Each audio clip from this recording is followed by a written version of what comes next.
अवाजी समातुन ताई radio voice of Sindh London.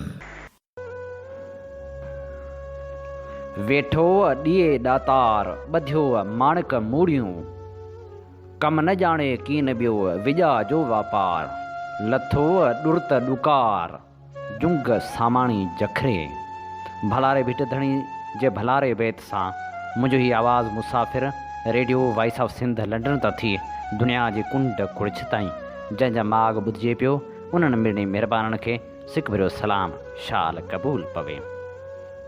7 मार्च आचर जे ॾींहुं सोचनि जी सुरहाण जहिड़ो प्रोग्राम सोच वीचार साण करे अवां जी ख़िदमत में हाज़ुर अवां जो पंहिंजो मेज़बान हबीब लगारी। प्रोग्राम जी शुरूआति में अवां सभिनी लाइ इहा ई दुआ त जित हुजो सुख सलामती सां हुजो, कॾहिं बि अवां जो मुर्कू न मुरझाइजनि। दोस्तो, ज़िंदगी जो सफ़र रवां दवा रहे थो, माण्हू मुसाफ़िरी में कॾहिं किथे त कॾहिं किथे। जेसीं साह पसाह आहे तेसिताईं पंध करिणो आहे, ॾोड़णो आहे। ज़िंदगी मुसलसल सफ़र जो नाम आहे। डॉक्टर आकाश अंसारी लिखियो त सफ़र ई असांजी सुञाणप अथई, असांखे पुकारे थो पछताईंदे। ईअं पाण बि मुसाफ़िरी सां निभाईंदा अचो। अॼु हैदराबाद जे हवाउनि मां थींदा सांगड़ जी सरज़मीन पहुतासीं त वरी झोल में सिंधी अदबी संगत शाख झोल पारां प्रोफेसर नूर अहमद जे लेक्चर जो प्रोग्राम रखियलु हो, जंहिंजो उनवान हो कबीर जो शाह अब्दुल लतीफ़ भिटाई जी शाइरी ते असर। कबीर ऐं भिटाई दुनिया जा उहे अमुल शाइर आहिनि जिन जो असर हर ज़माने में रहणो आहे, जिन जो पैगाम जेको हुननि अवाम ताईं पुॼायो ऐं अवाम जे दर्द खे महसूसु कयो ऐं अवाम खे जेको सुजागी जो पैगाम ॾिनो उहो त सदाईं रहणो आहे। पोइ पाण सोचियोसीं त सोच वीचार में छो न अॼु उहो ई लेक्चर शामिलु कजे ऐं अव्हांखे ॿुधाइजे, छो त उन में ॾाहप जो ॾस बि आहे, उन में शौर जो ॻाल्हियूं बि आहिनि। अचो त नूर अहमद जंझी जो उहो लेक्चर ॿुधूं।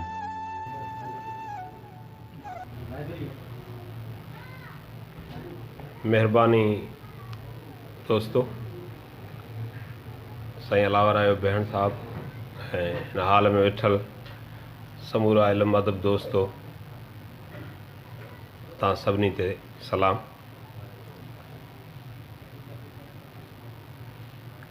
कबीर भगत फरमायो आहे त दुनिया कैसी बांवरी पत्थर पूजन जाए, दुनिया कैसी बांवरी पत्थर पूजन जाए, घर की चक्की कोई न पूजे जिसका पीसा खाए। कबीर भगत was a great phenomenon of subcontinent. Kabir भगत नंढे खंड जो एॾो वॾो लकाव आहे जो आउं सम्झां थो त नंढो खंड पंहिंजी जाइ ते, पर दुनिया जो को शाइर उन सां हुन जे ख़्याल ऐं हुन जे इज़हार में भर में अचे नथो सघे। एॾो वॾो ऐं फ़क़ीर माण्हू जंहिं उहे ॻाल्हियूं कयूं आहिनि जेके जंहिं दौर में कयूं वयूं हुयूं, उहो त दौर ॾुखियो हो, उन्हनि ॻाल्हियुनि करण जो न हो, पर हिन वक़्तु बि उन जे सतह जूं ॻाल्हियूं शायदि माण्हू करे ऐं दुनिया खे ज़रूरत आहे, पर दुनिया पत्थर पूॼण वारी आहे, उन जे करे उहा हुन में नथी अचे। झोल जे दोस्तनि हिते अॻे असां शाह लतीफ़ जे हवाले सां ॻाल्हि ॿोल्हि कई हुई, उन खां पोइ वरी हींअर मूंखे दोस्तनि चयो ऐं मूं चयो ठीकु आहे असां अचूं था ऐं असां ॻाल्हि ॿोल्हि कंदासीं, दोस्त वेठा आहिनि, सिखंदासीं सभिनी खां। सो उन ते ॻाल्हि ॿोल्हि कयूं था कबीर ते ऐं पोइ शाह साईं ते, ऐं पोइ उन ॿिन्ही में जेका मुमासिलत आहे या हिकु जहिड़ा आई आहे उन हवाले सां असां सम्झण जी कोशिशि कंदासीं।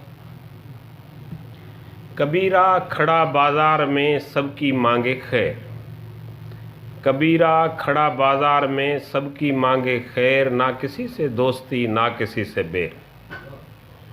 इहा अणधुरियाप जी इंतिहा आहे, न्यूट्रलिटी जी इंतिहा आहे। इन हिसाब सां बीह ऐं ॻाल्हि करणु, कबीर ईअं बीह ॻाल्हियूं कयूं आहिनि। कबीर जी जेका शाइरीअ ते अचण खां अॻु में असां उन जे जेका ज़िंदगीअ जो अहवालु आहे उनखे थोरो घणो ॾिसंदा हलूं था त कबीर जी पैदाइश कीअं किथे थी हुई। कबीर जे लाइ मुख़्तलिफ़ फंदनि ते जेके ॻाल्हियूं लिखियलु आयूं आहिनि या उन रिवायतूं आहिनि उन्हनि में इहो आहे त कबीर कंहिं ब्राह्मण विधवा जे पेटां पैदा थियो ऐं पोइ उन औरत उनखे किथे उछलाए छॾियो त जीअं थींदो आहे अहिड़ा काफ़ी तारीख़ में वाक़िया आहिनि जो जिते डपु आहे समाज जो उते माण्हू उनखे ज़ाया करणु चाहींदा आहिनि, पर कुदरत जो वाइदो आहे जा शइ ज़ाया थियणु न हूंदी आहे उनखे फितरत कढी अचे थी ऐं उहा पंहिंजो कमुकारु ॾेखारे थी। उनखे उभरी निर्वार थियणो आहे, जग में झरकणो आहे, उनखे केरु बि रोके कोन थो सघे। सो जीअं उन ॿार खे ॿ उतां खां बे औलाद माण्हू गुज़रनि था जेके मुस्लमान खटीअ कोरीअ कपिड़े उणण जो बि कमु कनि था, कपिड़े खे रंगण जो कमु कनि था। नीरू नालो उन खटी जो लिखियलु अचे थो। उहे आया उन्हनि हिकिड़ो हेॾो ॿारड़ो ॾिठो सो उन ॿार खे अची उन्हनि खंयो ऐं ख़ुशि थिया त असां वटि औलाद कोन्हे, असांखे हिकिड़ो औलाद मिलियो आहे। माण्हू घुरी बि वठंदा आहिनि असां वटि, गोद वठण जी रीति हिन वक़्तु बि आहे। सो उनखे खणी विया, खणी उनखे नाले रखण जी ॻाल्हि हली त रिवायत जेका अचे थी मुख़्तलिफ़ किताबनि में उहा इहा आहे त काज़ीअ वटि विया ऐं काज़ी उनजो नालो 2 दफ़ा 3 दफ़ा ॾिठो किताबनि में खोले क़ुरान ॿिया उन वटि जेको हो नाले रखण वारो निज़ाम उन मां त कबीर अकबर इन क़िस्म जा नाला निकिता ऐं उन कबीर जो नालो रखियो। मुंहिंजो ज़ाती ख़्यालु आहे त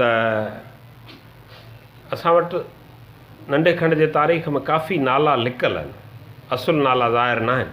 नाला उहे ज़ाहिर थिया आहिनि जेके नोन थिया, उन्हनि जा नाला ख़बर न आहे कहिड़ा हुआ।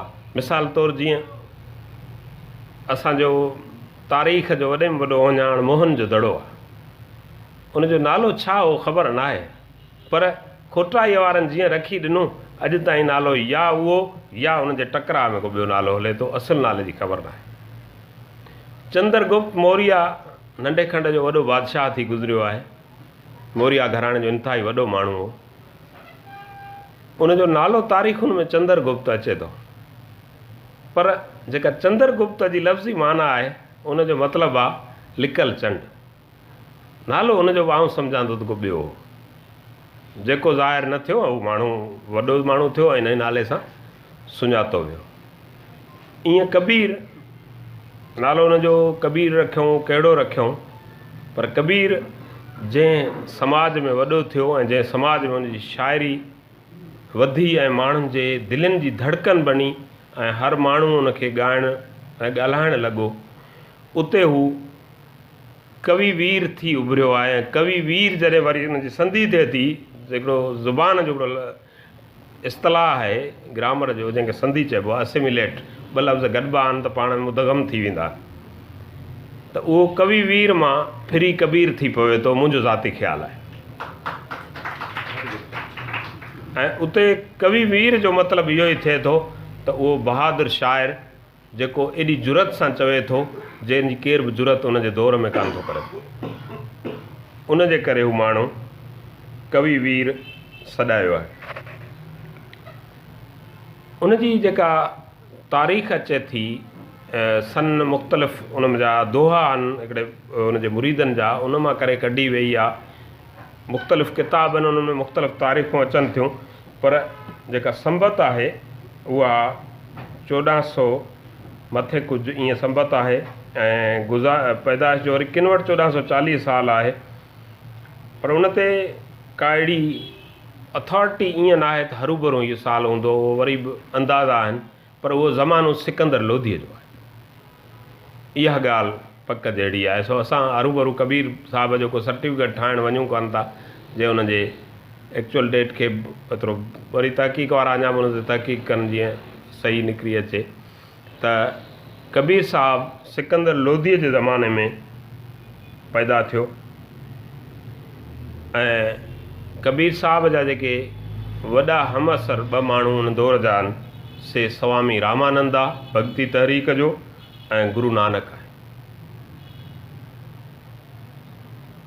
स्वामी रामानंद तसलसल आहे रामानंद जी शुरू कयल भक्ति तहरीक जो ऐं उन तहरीक जो नंढे खंड ते तमामु वॾो असरु रहियो आहे। उनजे इल्मु अदब ते, माण्हुनि ते, सकाफ़त ते उनखां इनकार कान थो करे सघिजे। इख़्तिलाफ़ केरु बि रखी सघे थो पर कंहिं शइ जे वजूद खां इनकार करणु मुनासिबु नथो लॻे।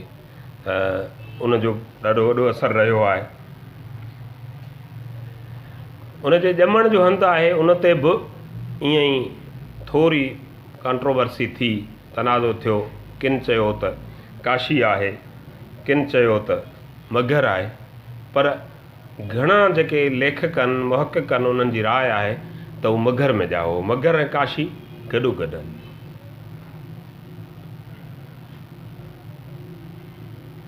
संस घरवारीअ जो नालो लोई ॿुधाइनि था किताबनि में या उन ते ठहियल जेके फिल्मूं वग़ैरह आहिनि उन्हनि ते आहे, इहो नालो आहे।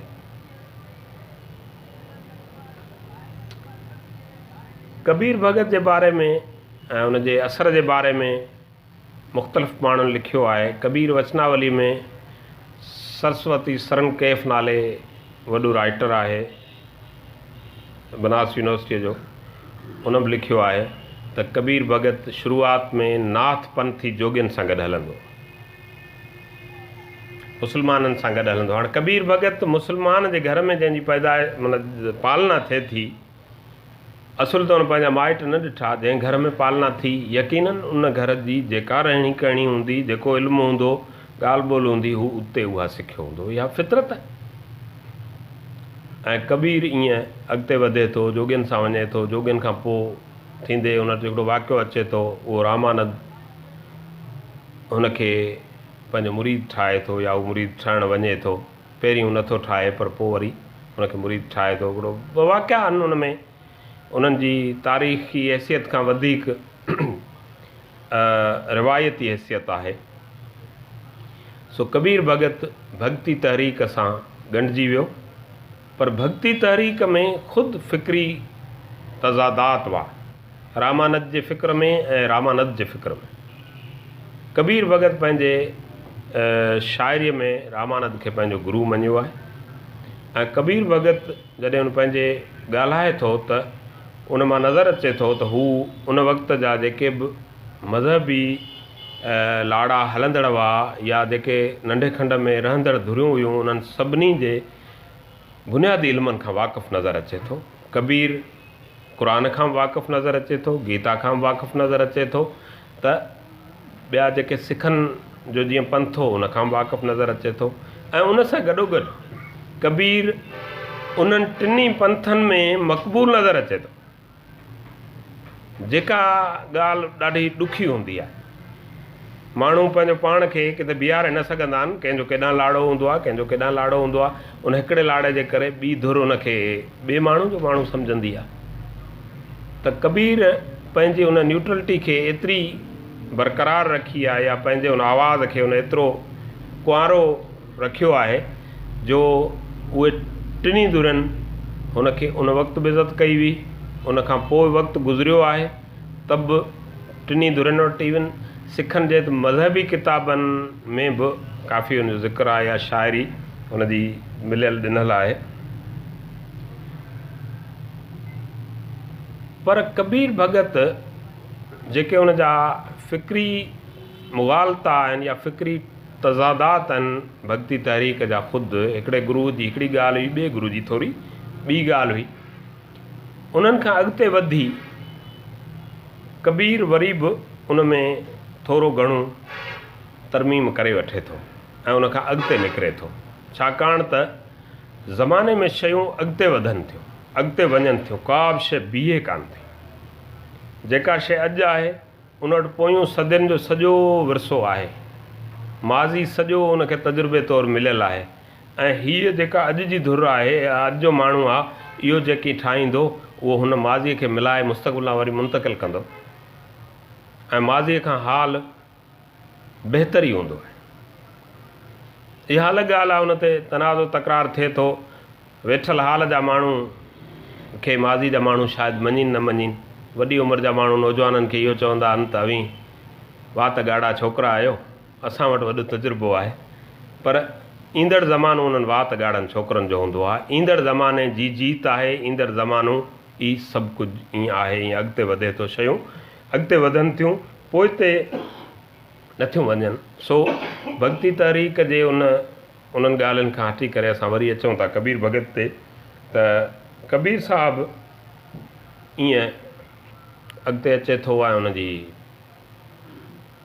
जॾहिं शाइरीअ जो वक़्तु अचे थो त हू जॾहिं शाइरी करणु शुरू करे थो त उन शाइरीअ में सभिनी इन्हनि मज़हबनि जिन जो ज़िक्र मूं कयो उन्हनि जो ज़िक्र आहे। उन्हनि मुतालिक़ हू जेकी ॻाल्हाइणु चाहे थो उहो ॻाल्हाए थो, ऐं उन सां गॾोगॾु जेका ॿी दिलचस्प ॻाल्हि हू करे थो उहा इहा आहे त हू ॿोली जेका इस्तेमालु करे थो उहा का हिकिड़ी ॿोली न आहे, अहिड़ी हिकिड़ी हू गॾियल ॿोली ठाहे थो जंहिं ॿोलीअ खे आलम माण्हू बि सम्झे, जंहिं ॿोलीअ खे आम माण्हू बि सम्झे, जेका आम माण्हू जे दिलि खे घटि में घटि वेझी हुजे, ऐं उहा उन वक़्त जे नंढे खंड जे काफ़ी वॾे हिसे जी अक्सरियत जी ॿोली आहे। जीअं असां वटि शाह साईं जॾहिं शाइरी करे थो त उन दौर में दरबारनि में माण्हू वेही फ़ारसी में शाइरी कनि था, पर शाह साईं उन ॿोलीअ में शाइरी करे थो जेका उन वक़्त जे अक्सरियत जी ॿोली आहे, ऐं हू सिंधी में शाइरी करे थो। जेतोणीकि शाह लतीफ़ खे अरबी बि अचे थी, फ़ारसी बि अचे थी, जेके ॿिया लहजा हुआ ॿोलियूं सभु अचनि, पर उन जे बावजूदि हुन उन में न कयो आहे। इहा ॻाल्हि अञा जदीद दौर ताईं बि अचे थी। शेख अयाज़ ख़ुदि लिखियो आहे त मुंहिंजा पहिरियां मजमुआ उर्दूअ में आहिनि, मूं उर्दू तॾहिं छॾी जॾहिं मूं चयो त मूंखे मुंहिंजे माण्हुनि सां मुखातिबु थियणो आहे, उन जे करे मूंखे माण्हुनि जे ॿोलीअ में ॻाल्हाइणु खपे, माण्हुनि जे ॿोलीअ में ॻाल्हि करणु खपे, त उन जो असरु थींदो। न त जेके माण्हू थोराईअ लाइ ॻाल्हि कनि था उहा ॻाल्हि दरबार जी ॻाल्हि आहे, बादशाह हिकिड़ो आहे, उन जा मसाहिब आहिनि, उहे ॿुधनि था, उन्हनि खे वणे थी, सुठी ॿोली में हूंदी, पर जेकॾहिं माण्हूअ खे शऊर ॾियणो आहे, अवाम खे शऊर ॾियणो आहे, घणनि माण्हुनि खे शऊर ॾियणो आहे, त उनखे उन्हनि जे ॿोलीअ में ॻाल्हाइणु खपे। तव्हां असां सभिनी इहो तजुर्बो कयो हूंदो त तव्हां कंहिं ग़रीब मिसकीन कोलीअ जे भर में बीह वञी उन सां कोलकीअ में ॻाल्हाईंदो त हू तव्हांखे ईअं सम्झंदो ॼण ही मुंहिंजे आकाए जो ख़ानदान जेको माण्हू अची भर में बीठो आहे, ऐं हू तव्हांजी ॻाल्हि सवली ॿुधंदो। पर तव्हां बीह जे करे उते उनखे अंग्रेज़ीअ में ॿिए कंहिं ॿोलीअ में बि ॻाल्हाईंदो त हू मतां तव्हांजी ॻाल्हि खे ॿुधण लाइ बि तयारु न थी। सो इहो ॿोलीअ जो असरु आहे जेको कबीर साहिब जे ॿोलीअ में नज़र अचे थो। उन ते कुझु राइटर्स तनक़ीद कई आहे त कबीर भॻत जेका ॿोली इस्तेमालु कई आहे उहा ॿोली का अदबी ॿोली कोन्हे, उहा का अहिड़ी ॿोली कान्हे जेका क्लास जी ॿोली जंहिंखे चइजे क्लासिकल ॿोली हुजे, पर कबीर हुजे या शाह लतीफ़ हुजे या ॿियो को ॾात धणी हुजे, आर्टिस्ट हुजे, सभई अहिड़ा जेके टैलेंटेड माण्हू हूंदा आहिनि उहे पंहिंजो क्लास पाण ठाहींदा आहिनि ऐं उन्हनि जी लिखियलु ॿोली क्लासिकल थी वेंदी आहे। अॼु कबीर जी ॿोली सॼे नंढे खंड में क्लासिकल ॿोलीअ जे लिहाज़ खां ॿ माण्हू नंढे खंड में एॾा वॾा थिया आहिनि जिन जे करे अॼु बि असांजो जेको फ़िक्री वरिसो आहे उहो अवाम ताईं मुंतक़िल थियो आहे। हिकिड़ो कबीर भॻत आहे, ॿियो अमीर ख़ुसरो आहे। अमीर ख़ुसरो बि जेकॾहिं उन ई क़िस्म जे गॾियल ॿोलीअ में न लिखे हा त शायदि असां हिन वक़्तु जीअं उर्दू ॿुधूं पिया इहा ॿुधूं ई न हुजे ई न। हुन माण्हू उनखे लोकप्रिय कयो ऐं जॾहिं हुन वेही क मुक़रनियूं लिखियूं उन खड़ी ॿोलीअ में सभु लिखियो त उहो वेंदे जेको माण्हू ॿनीअ में बीठो हो जेको पढ़ियल ई न हो उन ताईं शइ वञी पहुती त इल्मु आहे या ॾात हुजे या पैगाम आहे उहो सभिनी माण्हुनि लाइ, पढ़ियल माण्हुनि लाइ न आहे रुॻो। उहो अणपढ़ियलनि लाइ बि ओड़ो ई आहे, छाकाणि त इंसान जी हैसियत में उहे मौजूदु आहिनि हिन धरतीअ ते, डिज़र्व कनि था त उन्हनि ताईं बि इहो पैगाम पहुचे। पढ़ी न सघिया आहिनि, हिन में उन्हनि जो ॾोह न आहे, ॾोह समाज जो आहे जो उन्हनि खे पढ़ाए न सघियो आहे। उन जे करे जेको मथे शहर लिखियो बैत दुओ लिखियो पियो कबीर साहिब जो उन में जेको साईं चयो त उहो आंखूं न आहे, कबीर चयो ई आंखनि देखी आहे।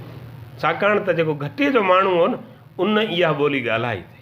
तू कहता है आंखनि देखी, तू कहता है कागज़ लेखी, मैं कहता हूँ आंखनि देखी, आत्म ज्ञान बिना जग झूठा, क्या मथुरा क्या काशी।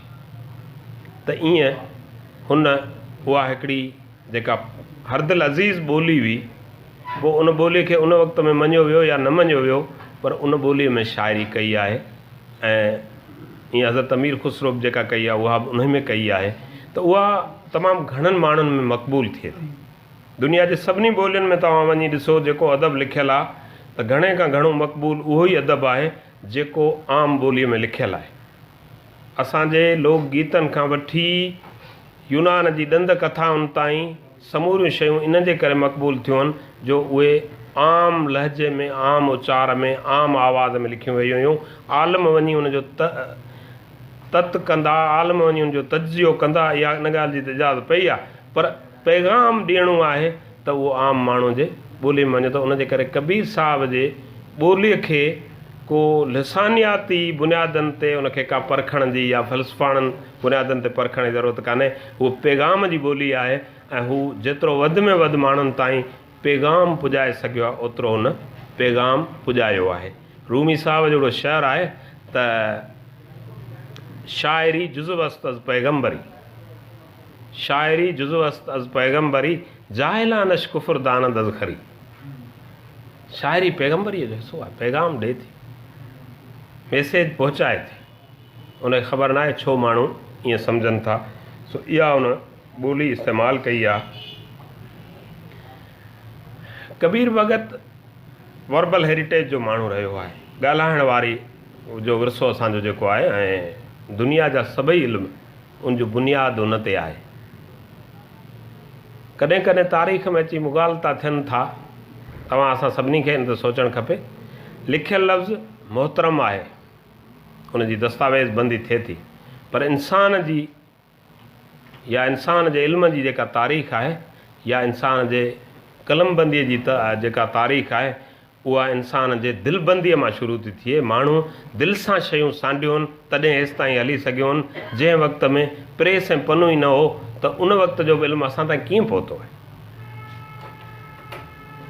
उन जे करे हिकिड़ो अहम मुग़ालतो पैदा थिए थो, असांखे उहो बि पंहिंजे ज़हननि मां कढणु खपे। इल्मु असां वटि आम तासुरु इहो ई आहे त उहो इल्मु जेको असां यूनिवर्सिटियुनि में, स्कूलनि में, मदरसनि में, ॿियनि इल्मनि जे तय थियल हंधनि में पिरायूं था, उहो आहे सिर्फ़ु। पर उहो सिर्फ़ु इल्मु न आहे। बिटाई साईं जो हिकिड़ो बैत आहे त से अणपढ़िया ई पढ़िया थिया, जिन खे पढ़ाए पाण, ॿिया कोड़े किताबनि साण हुअं ई वतन हलंदा। अखर छुटे हिकिड़े ॿहूं जे न ॿुझनि, को किबो खे तन सॼी सुणाए ॻाल्हिड़ी। छो त इल्म खे जेकॾहिं असां हिते साईं वेठा आहिनि, उस्ताद निज़ामाणी वेठो आहे, अमलगारी वेठो आहे, गुलसन वेठो आहे, सागर वेठो आहे, ॿिया दोस्त नौजवान वेठा आहिनि, तव्हां सभु इल्म ते वेही गौर कंदव त इंसानी इल्मु उनखे उहो तव्हांखे टिनि सूरतुनि में नज़र ईंदो या उनजा टे फेज़ तव्हांखे नज़र ईंदा। असां कबीर ते ॻाल्हायूं था, तंहिंजे करे इहा बि शइ चिटी थियणु खपे त माण्हू कीअं हिक ॿिए सां ॾे वठि करे थो, पंहिंजा ख़्याल कीअं पहुचाए थो, या हिकिड़ो माण्हू जेको कंहिं स्कूल ई कान वियो आहे उहो कीअं ॻाल्हाए थो, ऐं जेको स्कूल न वियो आहे उहो वरी उनजे पैगाम खे कीअं झटे थो। सभ खां पहिरियों इल्मु इंसान खे फितरत पारां, कुदरत पारां अता आहे, उहो ज़िंदगी गुज़ारण जो इल्मु आहे। उहो उनजे दिमाग़ में आहे ऐं माण्हू कंहिं बि स्कूल, मदरसे, कॉलेज, यूनिवर्सिटी नथो वञे, उहो बि ज़िंदगी गुज़ारे थो। ज़िंदगीअ जो इल्मु हुनखे ॼाए ॼम खां आहे, सभु करे सिखे थो। ॿारु उथण वारो थिए थो त मां कोशिशि करे थी त हू घणो न उथे, किरी पवंदो, पर असां सभु उन मरहले मां गुज़रिया आहियूं त पहिरियों ॿारु सिखे ई किरी किरी धिका खाई थो, हे हंधि हिननि ते ॿारनि खे निशान हूंदा आहिनि, फितरत हुनखे किरी उथणु सेखारे थी। इहो इल्मु हुन अंदरि आहे। तंहिंखां पोइ ॿियो इल्मु आहे जेको असां पंहिंजे यूनिवर्सिटियुनि मां, हिन हलंदी दुनिया मां, ज़िंदगीअ मां, तजुर्बे मां, अभ्यास मां, मुशाहिदे मां पिरायूं था। सुठो आहे, कंहिं में का घटिताई न आहे, पर हू इल्मु बुनियादु आहे जंहिं ते इहो इल्मु थिए थो, जंहिं ते इन इल्म जी इमारत खॼे थी।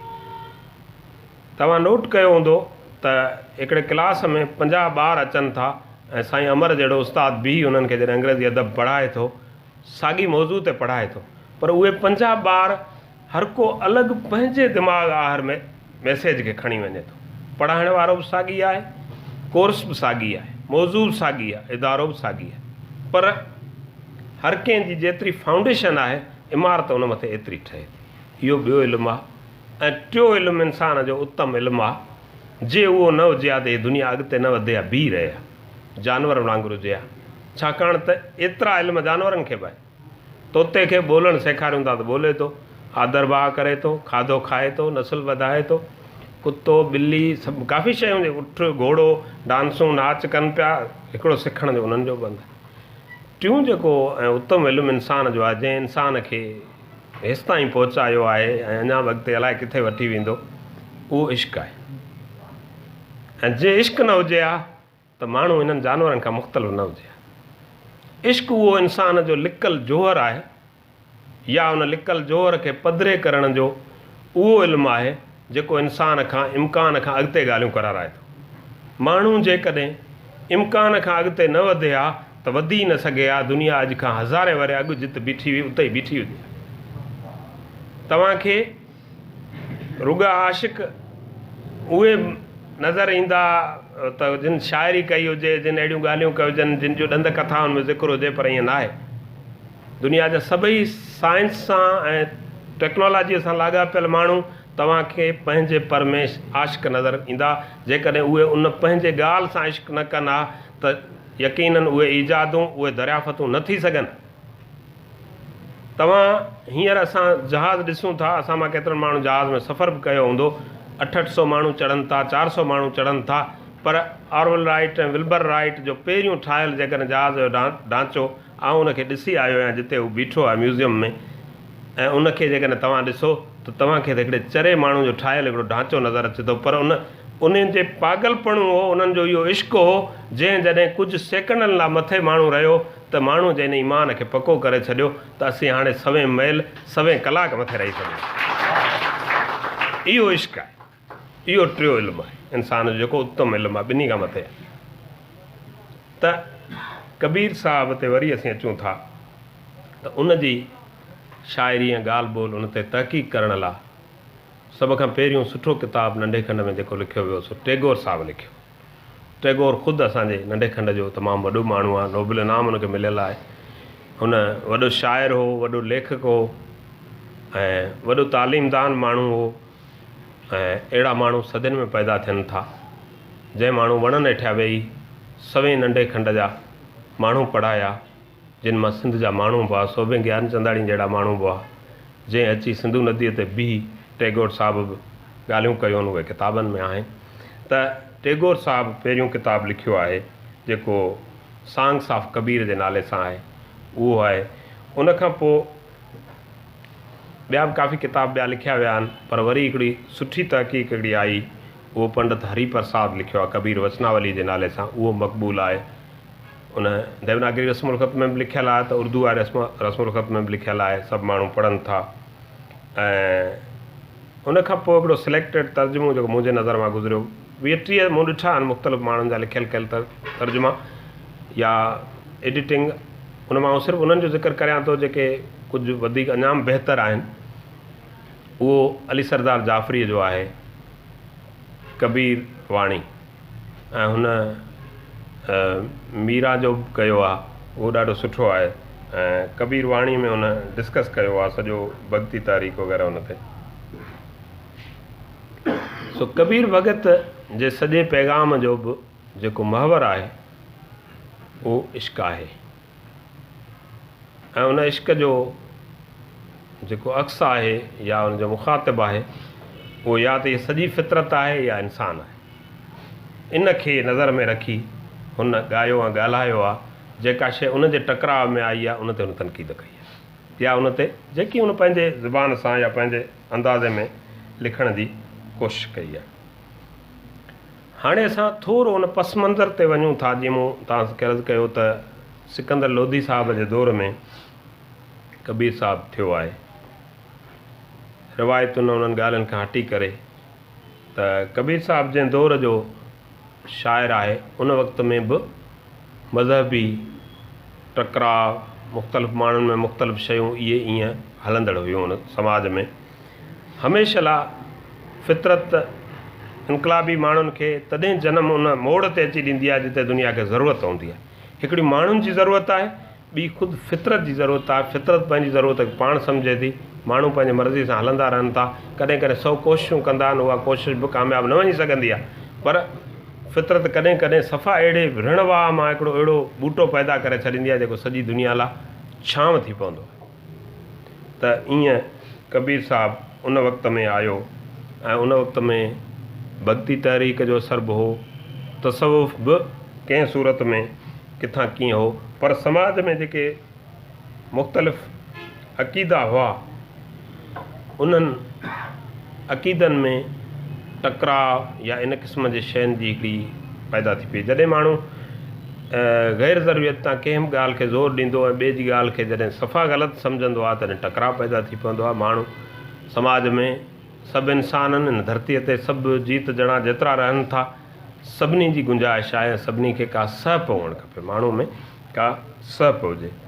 सो कबीर भगत उन अहिड़े दौर में शाइरीअ खे मीडियम तौरु चूंडियो आहे। शाइरी पंहिंजे पर में हुनजो ऑब्जेक्टिव गोल या नसबुल आइन न आहे। जीअं भिटाई बि पंहिंजे पैगाम ॾियणु चाहे थो उन्हनि सुठनि लफ़्ज़ इंतिहाई ख़ूबसूरत आहिनि, पर उन अंदरि मौजूदु जेको पैगाम आहे उहो उनखां वधीक ख़ूबसूरत आहे। ऐं उन्हनि लफ़्ज़नि में जेका उन्हनि सचाई भरी आहे उहा सचाई उनखां बि अञा वधीक ख़ूबसूरत आहे। छाकाणि त ॾात वॾी शइ न आहे, सच वॾी शइ आहे, ऐं जो सच मचाए सो मच वॾी शइ आहे। सो कबीर भगत उन शाइरीअ में हिकिड़ी अहिड़ी तकनीक जंहिंखे असां चऊं लिसानियाती कमु आंदी आहे, जंहिं उनजे शाइरीअ खे माण्हुनि जे ज़ुबानुनि ते आणे छॾियो। माण्हुनि खे यादि करणु सवली थी, ॿिए खे चवणु सवली थी। उनखे लिसानियाती जमालियात चइबो आहे, लिंग्विस्टिक एस्थेटिसिज़म, जंहिंमें ॿोली लफ़्ज़ जुमिला हीअं अरड़ाटा करे हलंदा आहिनि जीअं नदियूं हलनि थियूं। उहा शइ हुन इस्तेमालु कई ऐं उहा जॾहिं माण्हू कंहिं वाट वेंदे ॿिए ॿुधी त हुन ॿुधी हीअं सांडाई यादि कई ऐं ॿिए खे वञी ॿुधाई। ऐं कबीर साहिब जो सॼो फोकस उन इश्क जो ऐं इंसानियत जो हुनजे हिकिड़ी सिट हिकिड़े लफ़्ज़ हुन मां झलके थो। उन सां गॾोगॾु कबीर भगत जेका भक्ति तहरीक हुई उन में जेको जीअं असां वटि सूफ़ी मत में वहदतुल वजूद आहे, भक्ति तहरीक में जेको लाड़ो उन नमूने जो हो, उन लाड़े खे पसंदि कंदड़ माण्हू, छाकाणि त उन में गुंजाइश सहप आहे सभिनी माण्हुनि खे ॻंढण जी। उहे जॾहिं हिन काइनात खे, हिन धरतीअ खे, सभिनी माण्हुनि खे हिकिड़ो वजूद सम्झनि था त जेका वहदानियत पैदा थिए थी, जेका दुनिया जो एको पैदा थिए थो, उहो एको अणटुट एको थी पवे थो। उन में माण्हू हिक ॿिए खे जाइ बि ॾिए थो, हिक ॿिए जे जीअ में पंहिंजी जाइ बि ठाहे थो ऐं धिकारे नथो कढे। हिकिड़ी ॻाल्हि जेका हिन जदीद दौर में भले थी त माण्हू चवनि था, सभिनी जेके इख़्तिलाफ़ राय जा माण्हू आहिनि, चाहे उहे अक़ीदनि जा हुजनि या ॿियनि ॻाल्हियुनि, उन्हनि खे गॾु करे विहारे ऐं गॾु ई हलायो। कबीर भगत बुनियादी तौर ते उनखे अंग्रेज़ीअ में सिनक्रेटिज़म चवनि था हिन वक़्तु, पर कबीर भगत वॉज नॉन सिनक्रेटिक पोइट। माण्हू हिन वक़्तु उनखे ईअं पेश कनि था त उहो सिनक्रेटिक हुजे, सभिनी मज़हबनि गॾु करे मिलाए, न। कबीर भगत चवे थो त सभु सुञाणपूं तव्हां बाद में ठाहियूं आहिनि, इन खां अॻु जंहिं सुञाणप में अवी हिकु आयो उन ते छो नथा बीहो, ऐं उहा इंसानियत आहे। तव्हांजे बीमारी जो इलाजु इन में कान्हे त इहे सभु गॾिजी बि हलो ऐं वरी बि टकराउ न कयो, तव्हांजो इलाजु इन में आहे जिते तव्हां हिकु बीठा हुआ उते बीहो अची ऐं पाण खे ईअं सम्झो तव्हांजे विच में को टकराउ न थींदो, तव्हां सभई भाउर आहियो। उहा इंसानियत। ऐं कबीर उनखे तमामु सुठे नमूने ॻायो ऐं ॻाल्हायो आहे। ऐं कबीर जो फोकस जेको आहे उहो अवाम आहे, ख़ासि माण्हू या थोरा माण्हू न आहिनि, दरबार न आहे। कबीर घणनि माण्हुनि जी ॻाल्हि करे थो ऐं आम माण्हुनि जी, उन में बि ग़रीब मिसकीन माण्हुनि जी ॻाल्हि करे। ऐं कबीर इंसान जी जेका अपराइटनेस जंहिंखे चइबो आहे, जेका ईमानदारी आहे, जेका माण्हूअ जे दयानतदारी जी इंतिहा आहे, उन ते ॻाल्हि बीहे थो ऐं उनखे हू साध जॾहिं कोठे थो न लफ़्ज़, तॾहिं हू उन इंसान जो मॉडल पेश करे थो जेको इंसान हिन वक़्तु छा अॼु खां हज़ारे वरे पोइ बि ईअं जो ईअं वैलिड हूंदो ऐं ईअं जो ईअं दुनिया जी ज़रूरत हूंदो। जंहिं लाइ कबीर ईअं चवे थो, साध कहावण कठ न है लंबा पेड़ खजूर, साध कहावण कठ न है लंबा पेड़ खजूर, चढ़े तो चाखे प्रेम रस, गिरे तो चिकनाचूर। साध चवणु डिक्लेयर करणु ॾाढो ॾुखियो आहे। हिन वक़्तु बि माण्हूअ जो इहो अलमियो न आहे त माण्हू खे थोरो इल्मु आहे, माण्हू जो इहो अलमियो न आहे त माण्हू थोरा वसीला आहे, माण्हू जो इहो अलमियो न आहे त माण्हू वटि उन खां थोरी मादी तरक़ी कई आहे। तमामु घणी उन तरक़ी कई आहे, तमामु वॾो वसीलो उन वटि आहे, ख़ुशहाली आहे। पर हिन वक़्तु बि माण्हू जो इहो चैलेंज आहे, इंसान जेको आहे उन लाइ इहा ललकार आहे त अॼु बि ॿिए इंसान या फितरत जी बि जीवत खे मारण खां मुड़े छो नथो।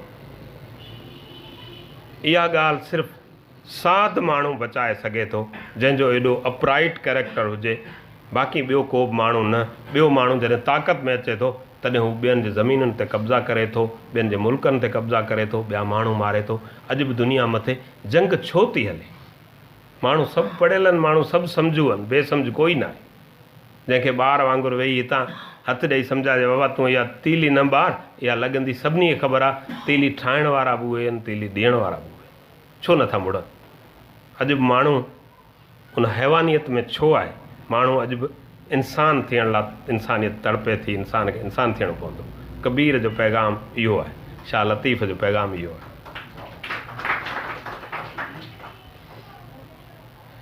कबीर साहब फितरत सां प्यारु करणु सेखारे थो। फितरत जा जेतिरा लकाव आहिनि, वण टिण ॿूटा जानवर, हू उन्हनि लाइ माण्हू खे तरग़ीब ॾिए थो त माण्हू जीअं पंहिंजो पाण सां प्यारु करे थो, ईअं पंहिंजे ओसे पासे सां उन्हनि सभिनी सां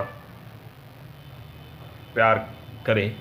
ऐं उन वक़्त में जेके हलंदड़ कम ऐं किरतूं हुयूं, जेके कसब हुआ, उन्हनि कसब जे माण्हुनि जा नाला खणी, उन्हनि जे कसब जो कमु खणी ऐं ॻाल्हि करे थो।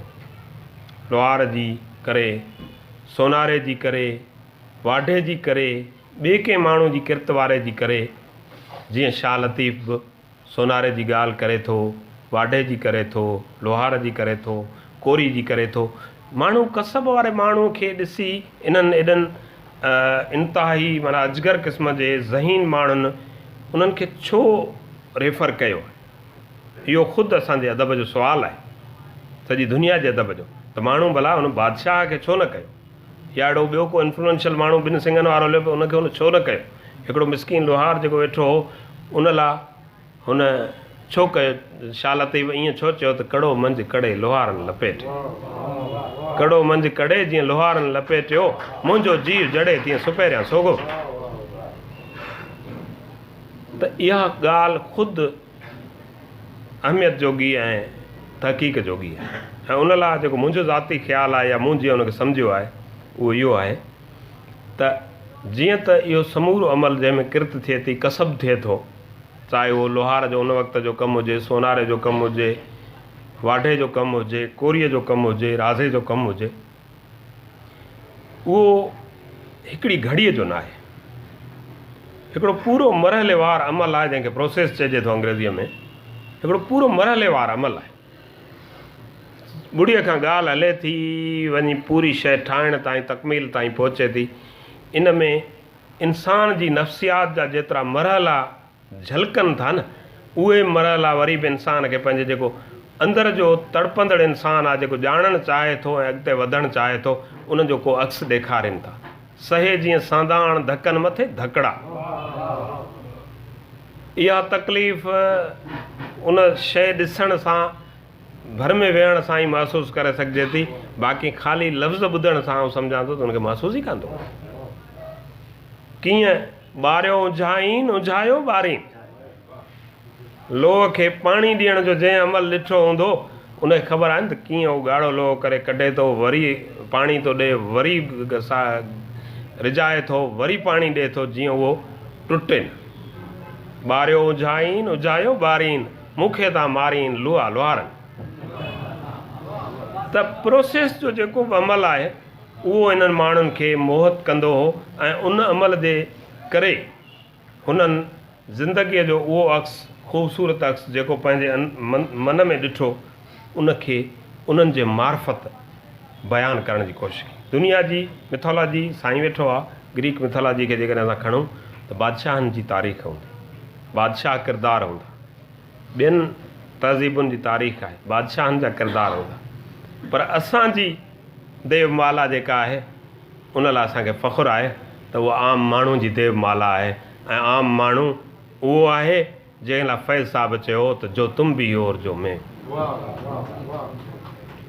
आम आहे, उहो आम आहे जंहिं आम लाइ अमन मला चयो त ऐं अमीरो आम आऊं रंग लाईंदियूं ज़रूरु, ज़ार खे ज़ारी करायूं रूस में हो जो रईस, ज़ार खे ज़ारी करायूं रूस में हो जो रईस, तूं न तंहिंखां पंधु पराऊं ऐं अमीरो आम आऊं रंग लाईंदियूं ज़रूरु। दुनिया बदिलजणी आहे ऐं उहा हिन आवाम खां ई बदिलजे, ॿिए किथां नथी बदिले।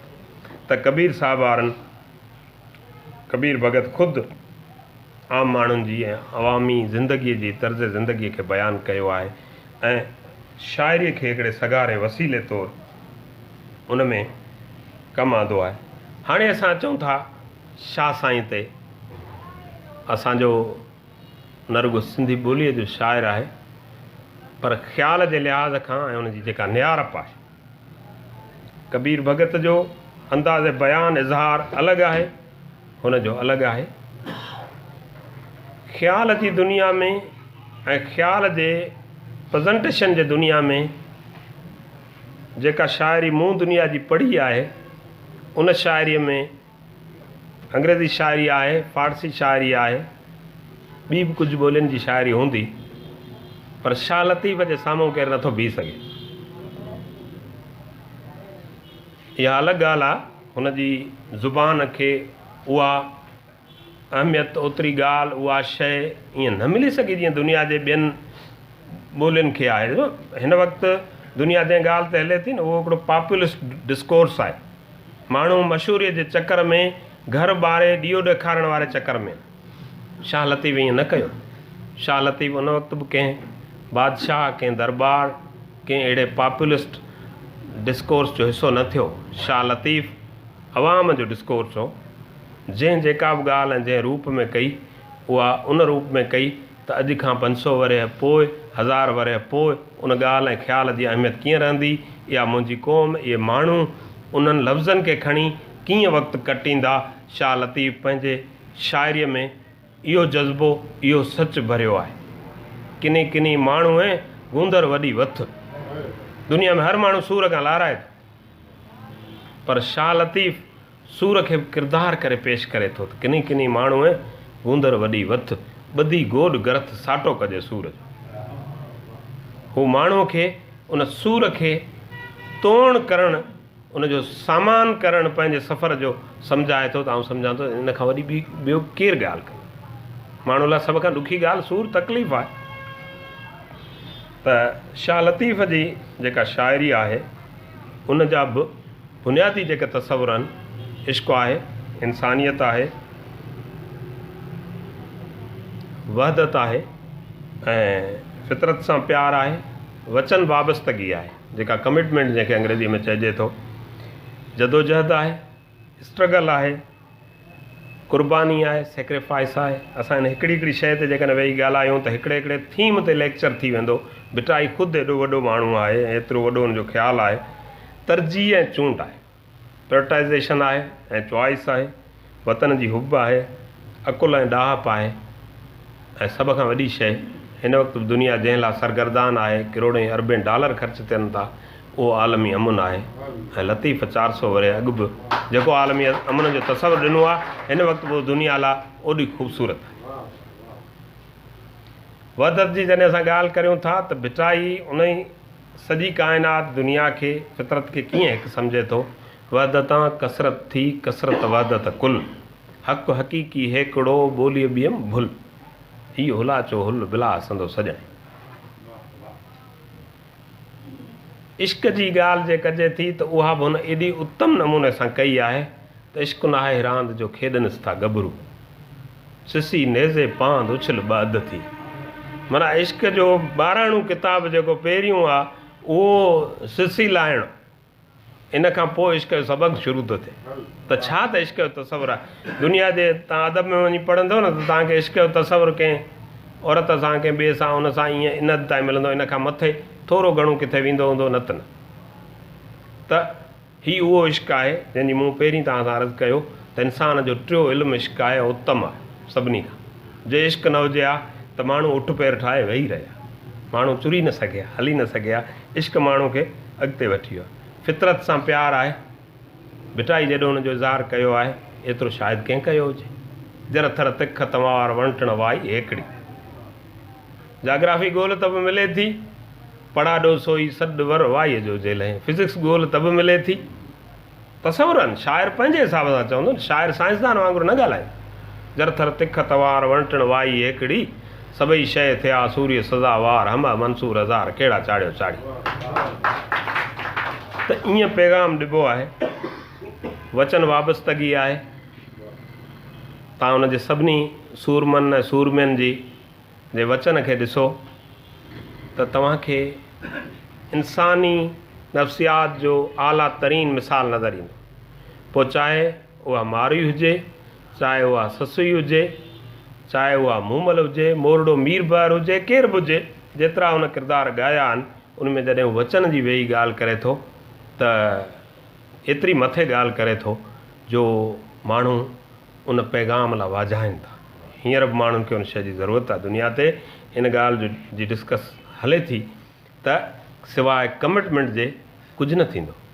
जिन माण्हुनि जी कमिटमेंट ऐं डेडिकेशन आहे उहे ई माण्हू दुनियादारीअ जे कम में, ॿियनि कमनि में, ॿियनि फ़ननि में अॻिते वधनि था। पाण वटि चवणी आहे न त उधारी सत न चढ़ंदी आहे। सो सत ऐं सच उन कमिटमेंट में लिकियलु आहे। जदोजहद जी जॾहिं ॻाल्हि कजे थी त बि उहा तमामु हिकिड़ी वॾी ॻाल्हि आहे। थकियाई थर थेल चढ़ चुकियाई चोटीअ हलंदे हो त पुनो ॾे भउ मिड़ेई भेल उथी राओ रेल वेठनि था वारी वारी। हिकु हिकु खां लफ़्ज़ मथे आहे ऐं उनखे जेकॾहिं हिकु हिकु सिट ते बि वेही ॻाल्हाइजे त उहा दुनिया सॼी जी जदोजहद जी तारीख़ हुन में अची वञे थी। क़ुर्बानी आहे। माण्हू क़ुर्बानीअ जी ॻाल्हि कनि था। को कहिड़ी शइ ॾिए थो, को कहिड़ी शइ ॾिए थो। क़ुर्बान थियनि था, पंहिंजे महबूब था क़ुर्बान थियनि था, ॿिए कंहिं मक़सद लाइ क़ुर्बान थियनि था। पर भिटाई क़ुर्बानीअ जो वरी बि जेको आला मिसाल ॿुधाए थो उहो दुनिया जे क़ुर्बानीअ जे सभिनी मिसालनि खां मथां अचे। मथे उते मुंहिंजे जे हुजनि सिर हज़ार। ॻणप त कयो न, हिकिड़ी सिसी बि ॾियणु ॾुखी हूंदी आहे। मथे उते मुंहिंजे जे हुजनि सिर हज़ार त वारे वारे वॾियां सिसीअ खे 100 आहे। तियां बि तंद तंवार मुंहं मथां मङणा। हिकिड़े हुन सुर ऐं आवाज़ लाइ एतिरी क़ुर्बानी त तव्हां ॾिसो उत्तम तसवुरु आहे जेको इंसान जे ख़्वाब में पियो आहे। इंसान जेकॾहिं ख़्वाब न ॾिसे हा, इंसान जेकॾहिं इहे तसवुर पंहिंजे दिमाग़ खे न लोॾे हा त उहो पहिरियों इल्मु जेको इंसानु अंदरि पियो आहे, फितरत हयो आहे, उहो का तश्कील न वठी सघे।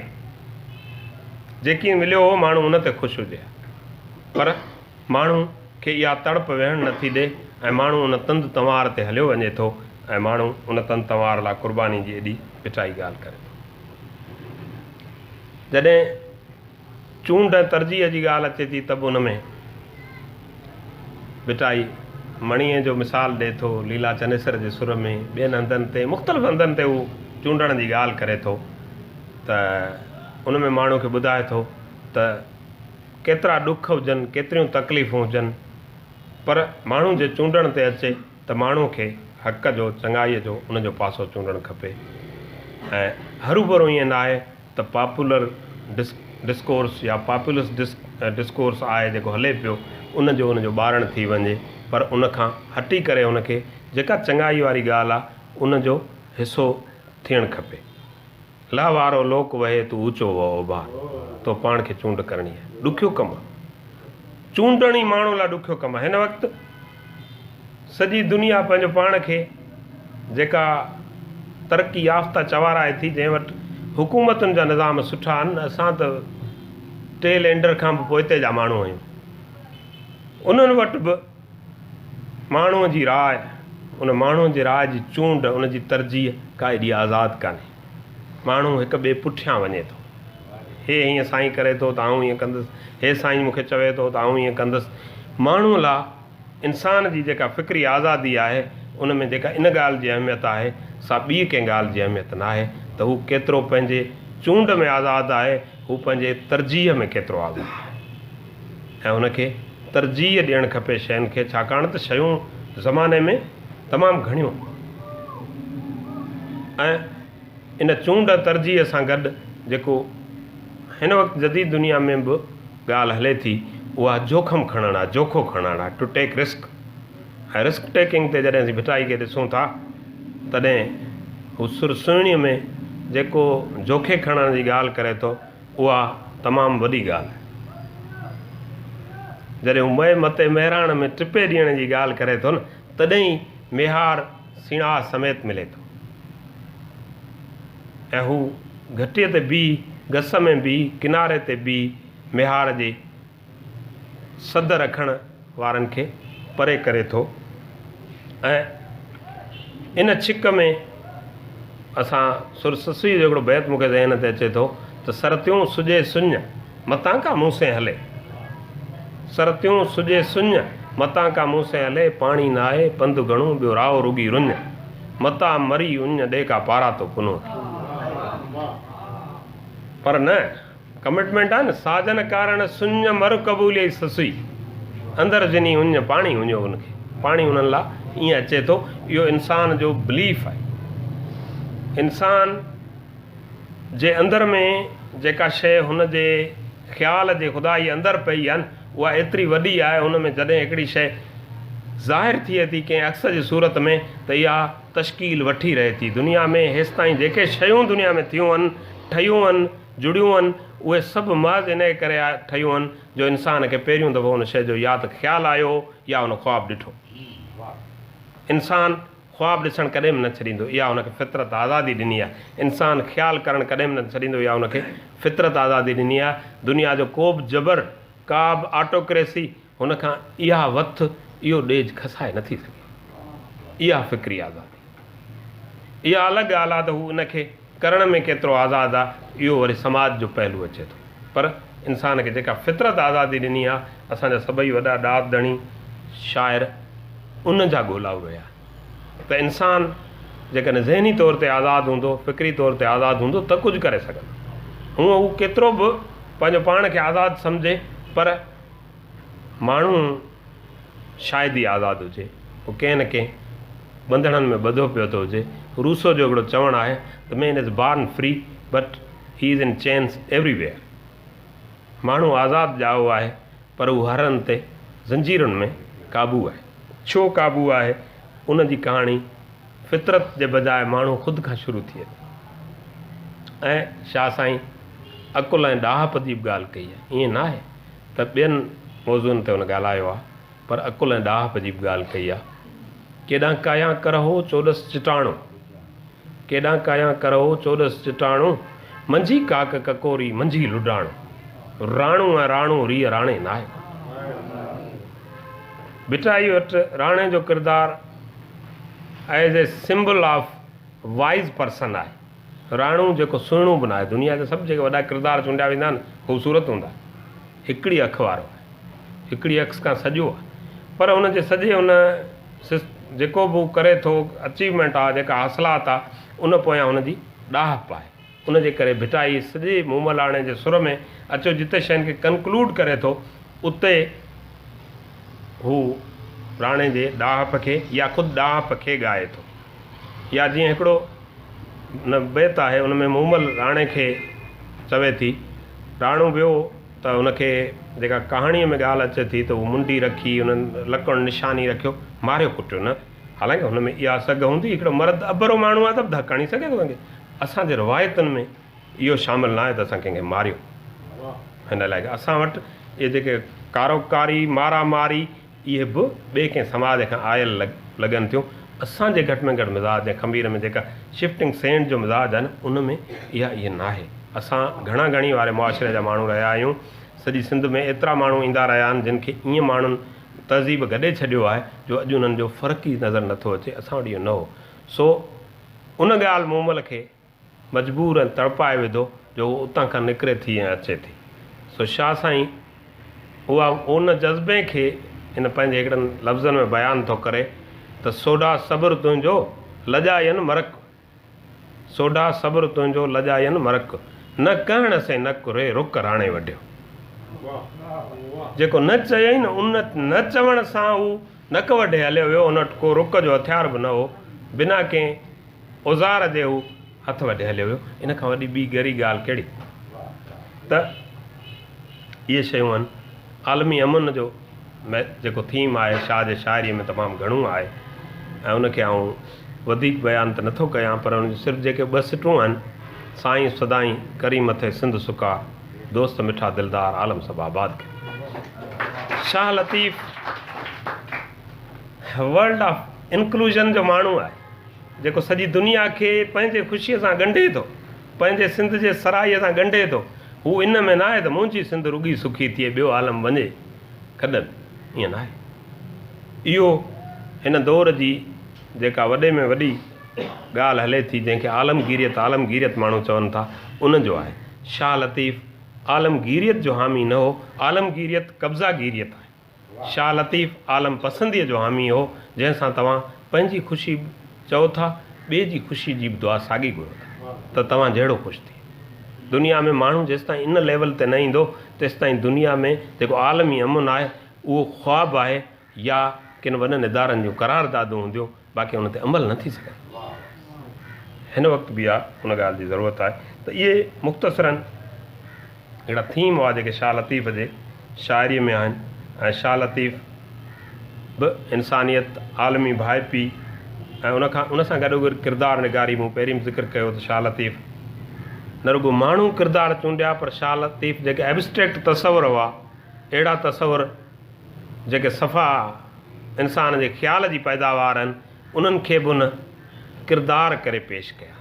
जीअं मूं हिकिड़े ई उनजो तव्हांखे दर्द जो मिसाल ॾिनो त दर्द खे शाह लतीफ़ जे शाइरी में तव्हां किरदारु तौरु ॾिसंदो, दर्द खे तव्हां सिर्फ़ु इंसान जी महसूसात तौरु न ॾिसंदो। दर्द सूंहो आहे, दर्द तव्हांजो रहनुमा आहे, सभु कुझु आहे। हू ईअं इन्हनि शयुनि खे वठी हले थो ऐं अन्याय ख़िलाफ़ु गहरो आवाज़ थी बीहे थो। शाह लतीफ़ किथे बि थींदड़ बेवाजिबीअ जे ख़िलाफ़ु जेका ॻाल्हि ॾिसे थो त उनखे चवे थो ऐं हू यकीनन कंहिं बि अन्याय खे पसंदि नथो करे। कबीर साहिब बि ईअं आहे। सो हिन सॼे चवण जो मतिलबु ईअं हो त इन्हनि ॿिन्ही शाइरनि जे जेके इहे बुनियादी तसवुर आहिनि जिन ते फोकस उन्हनि कयो आहे, उन में के ॻाल्हियूं आम, उन में अवाम आम आहे, ॿिन्ही जो जेको ऑडियंस आहे सो आम आहे।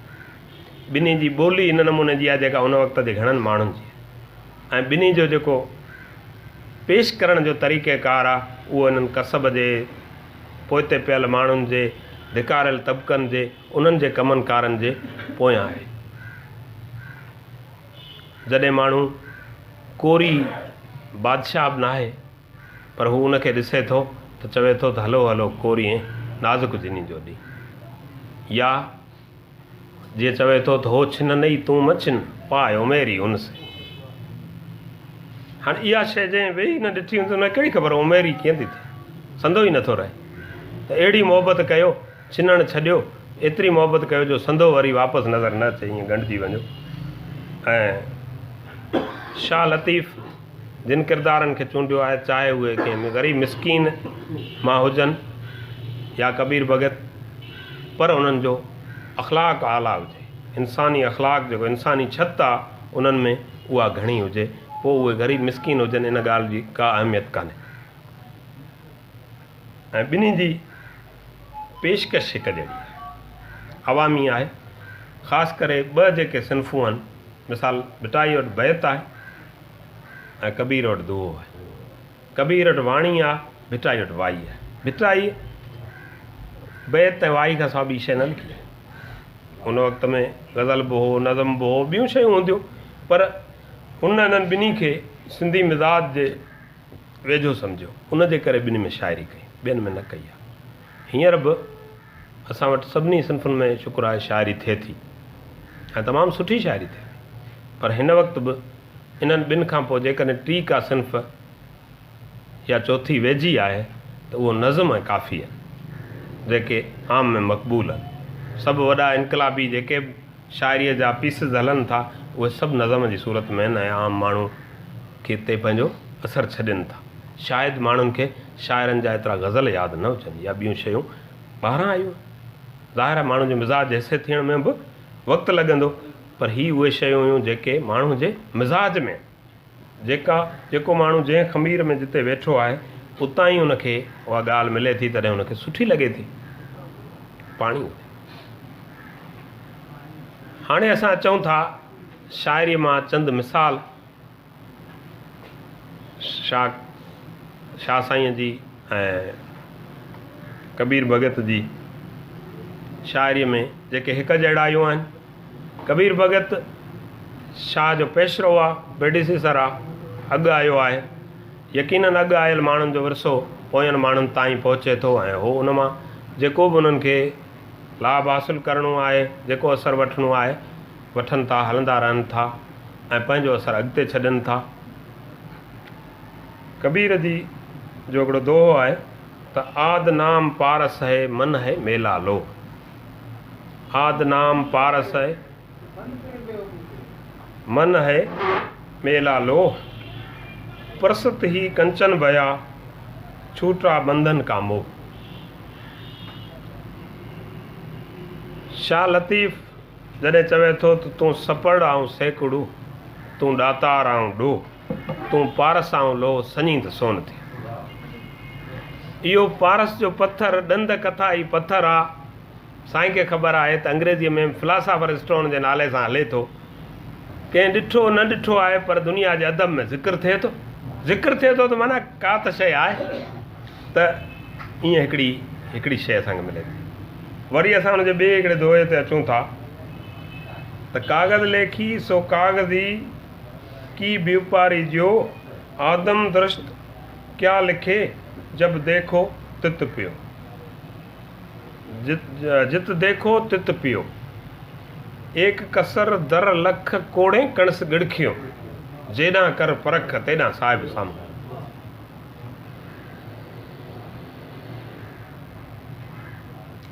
हद हद चले हर कोई, बेहद चलिया न कोई, बेहद के मैदान में खड़ा कबीरा रो। शाह लतीफ़ इन खां बि अॻिते वधे थो, इते नथो बीहे। शाह लतीफ़ चवे थो त लोचां थी लाद में हादी लहान हद, लोचां थी लाद में हादी लहान हद, सुपेरियां जे सूंहं जो कदु न की मद, हिते सिकण बेअदद प्रियन परवाह नाहे का। त असरु वठण वारो माण्हू वरी बि उन खां अॻिते बि हली वञे थो। ज़मानो अॻिते आहिनि, जेके अॻिते आहिनि ज़मानो उन्हनि जो आहे। ईअं ज़मानो हलंदो रहंदो, किथे बि नथो बीहे।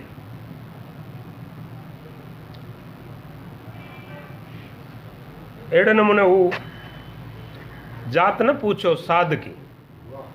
कबीर ज़ात पात जे ख़िलाफ़ु आहे। ज़ात पात में उन वक़्त में बि नंढे खंड जो मुआशिरो वरितल हो, हिंदुस्तान वरितल हो। हिन वक़्तु बि ज़ात पात तमामु घणी असरु करे थी असांजे सॼी चुरपुर ते। जॾहिं ज़ात पात सुञाणप लाइ माण्हू जी वॾाई ऐं चङाई उन जे क्रम में आहे, कम में आहे, उन जे ज़ात पात में न आहे, रंग नस्ल ऐं खल में न आहे। पर जात न पूछो सादगी, पूछ लीजिए ज्ञान, छा उनखे आहे। त शाह साईं चवे थो त राणे वटां राति नऊं नियापो आयो, लदीसूं लतीफ़ चए ॾातर वटां ॾात, कान पुछे थो का ज़ात जे आया से अॻियां। जॾहिं कंहिं ग़रीब मिसकीन माण्हूअ खे फ़र्श था खणी अर्श ते पहुचाए छॾे थो उन जूं पोयूं पीढ़ियूं वरी उन में हली थियूं वञनि। इहो थोरी आहे केरु कहिड़े नस्ल जो, हींअर कंहिं अची कंहिंखे ॾिठो आहे त केरु कहिड़े नस्ल जो। वरी ज्ञान जी ॻाल्हि ते कबीर साहिबु ख़ुदि चवे थो त ज्ञानी को कहा कहिए कहत कबीर लजाए। चइबो ज्ञानी जेको पंहिंजो पाण खे सॾाए पियो त आउं ज्ञानी आहियां, उनखे कबीर छा चए? मूंखे चवंदे शर्म थो थिए। छो त जेकॾहिं if you are calling yourself ज्ञानी, a blessed person and enlightened person, जंहिंखे ज्ञान आहे, सभु इल्मु आहे, जे उहो तव्हांखे इल्मु आहे त उनखां पोइ तव्हां जीअरा छो वेठा आहियो, मरी छो नथा वञो? छाकाणि त उहा ॻाल्हि तव्हां पंहिंजो कमु पूरो करे चुका पोइ बि जीअरा आहियो त या ज्ञानी न आहियो या तव्हांजे ज्ञान में फ़र्क़ु आहे। आदेसी अॼु मर सुभाणे मरंदो सभु को। तो ज्ञानी को क्या कहिए, ज्ञानी को कहा कहिए कहत कबीर लजाए।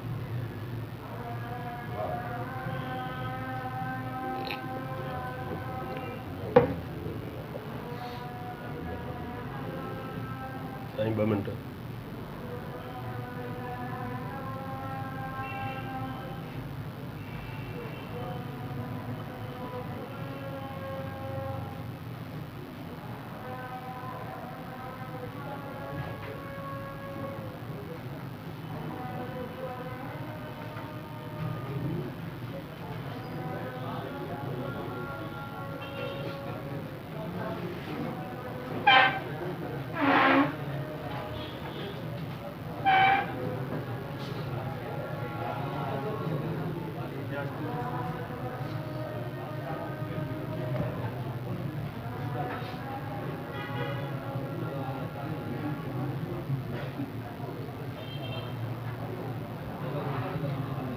असां उते ई ॻाल्हि खे उतां शुरू कयूं था जिते असां छॾी हुई।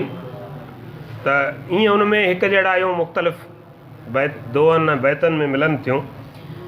कबीर भगत जो दोहो आहे त बागऊं ना जा रे बागऊं ना जा, तेरी कल में गुल चार। बागनि में न वञ, तो अंदरि गुल पिया आहिनि। वञी छो वणकार हित न ॻोल्ही हो तक, लिको कीन लतीफ़ चए ॿारो चो बेपार, थी सती बद संदरो फिरत पुनू असीं पार, नाए नेण निहार तो में देरो दोस्त। हिकिड़ो किताबु अचे थो, हुनजो नालो आहे अनलिमिटेड पावर।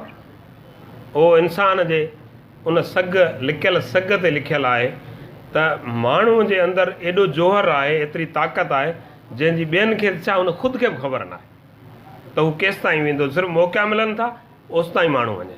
जेतिरे पाणी में तरे थो ओतिरो पाणी हुन लाइ ऊन्हो आहे या तरण जो हंधु आहे। जंहिं पाणी में वञे ई कान थो, हुन पाण आज़मायो ई कान्हे, उन पाणीअ जे बारे में हुनखे का ख़बर कान्हे, न हुनखे मौक़ो मिलियो। कई अहिड़ा वीचारा ज़हीन दा माण्हू अलाए किथे किथे गुमनामी जी सूरत में हलिया विया आहिनि। उन्हनि जो इहो मतिलबु कान्हे त उन्हनि माण्हुनि में कुझु न हो। त ईअं वञे छो वणकार हित न ॻोल्ही हो तखे, लिको कीन लतीफ़ चए ॿारो चो ॿिए पार, थी सती बद संदरो फिरत पुनू असीं पार, नाए नेण निहार तो में देरो दोस्त जो। त अहिड़ा तमामु घणा बैत आहिनि जिन बैतनि में ॿिन्ही शाइरनि जे विच में ख़्याल जी पेशकश जी हिकु जहिड़ाई आहे। ख़्याल जी हिकु जहिड़ाई सॼी दुनिया में आहे, छाकाणि त ख़्याल कामन आहे। धीरे धीरे मनवा, धीरे धीरे मनवा, धीरे सभु सहज हो, खम खमदन खटियो हारायो होॾनि, चखियो न चूंदन हुजो साव सब्र।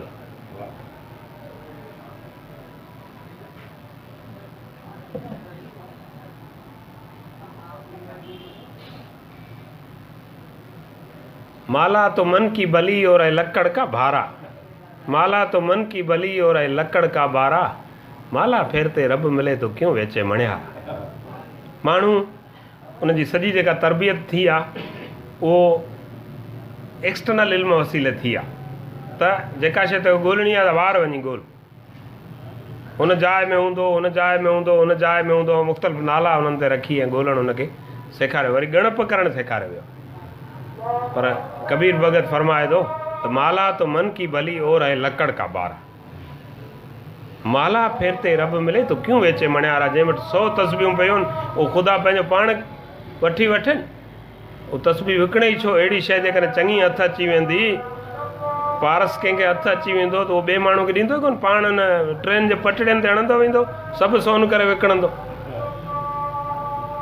ईअं शाह लतीफ़ बि हुन साॻी ॻाल्हि खे ख़्याल खे खणी जॾहिं फरमाए थो त तन तस्बी मन मणियूं दिलि दंबूर हुजनि, तंदूं ते तलब जूं वहदत सुर वजन, वहद हू ला शरीक लहू इहो राग रगुन से सुताई सुअन निंड इबादत जिन। त हाणे इहो सभु हुन इंसान ऐं इंसान जे अंदर ते ज़ोर ॾेई उनखे ध्यान में रखी ॻाल्हि करणु आहे, जीअं इंसान पंहिंजे पाण मां वेसा न लाइ। माण्हुनि जी जेका तरक़ी शुरू थिए थी उनखे जेकॾहिं तव्हां ॾिसंदो त जॾहिं पहिरियों दफ़ो पथर मां चिणग निकिरे थी तॾहिं माण्हू जे ज़हन में इहो ख़्यालु अचे थो त पथर मां बि चिणग निकिरी सघे थी, ऐं माण्हू जो उहो बुनियादी जेको ख़्यालु आहे, बुनियादी बिलीफ आहे, उहो चुरे थो त पथर में बि बाहि आहे। ऐं उतां खां माण्हू पहिरियां फ़लसफ़ी थिए थो, पोइ साइंसदान आहे। चवनि था साइंसदान न, साइंसदान पोइ थो थिए जॾहिं तजुर्बो थो करे, पर पहिरीं ॾिसण सां हुनजो ख़्यालु पहिरीं हुन लाइ ख़्यालु हो त पथर पथर आहे, पथर मां ॿियो कुझु न थींदो सवाइ पथर जे प्रॉपर्टीज़। पर जॾहिं पथर मां चिणग निकिती तॾहिं हुन ते मादे न बल्कि तवानाईअ जी उहा माहियत बि ज़ाहिर थींदी, जंहिं लाइ चयो वञे थो त it can not be created, it can not be destroyed, it change it's forms. उनखे न ठाहे सघिजे थो, न उनखे ढाहे सघिजे थो, उहा पंहिंजूं सूरतूं तब्दील कंदी, ईअं हलंदी रहे थी। त माण्हू जे जेको इन बुनियाद ते या अंदर ते ज़ोर ॾियणु आहे इन्हनि शाइरनि जे पारां, उन जे पोयां ईअं आहे त माण्हू जो जेको पंहिंजो ख़्यालु अंदरि जेको उत्तम धन आत्म धन पियो आहे उनखे हू ॻोल्हे, ऐं उन सां फितरत जे लका सॼे सां भेटींदे अॻिते कीअं थो वधे त ईअं वधे। हिकिड़ो मिसाल ॾिए थो त हरा जाने रूखड़ा जो पानी कानी, सूखा न जानिए किथ बरसा मींहुं। बसि साओ जेको वणु आहे उनखे ख़बर आहे त पाणी जी मोहबत छा आहे, पाणी जी उन तलाश छा आहे, पर जेको सुकल वणु आहे उनखे कहिड़ी ख़बर। दुरियाई थिया धार जे वॾे वण जुदा कया, दुरियाई थिया धार जे वॾे वण जुदा कया, तिन सुकनि कहिड़ी सार त उठा मींहं मलीर।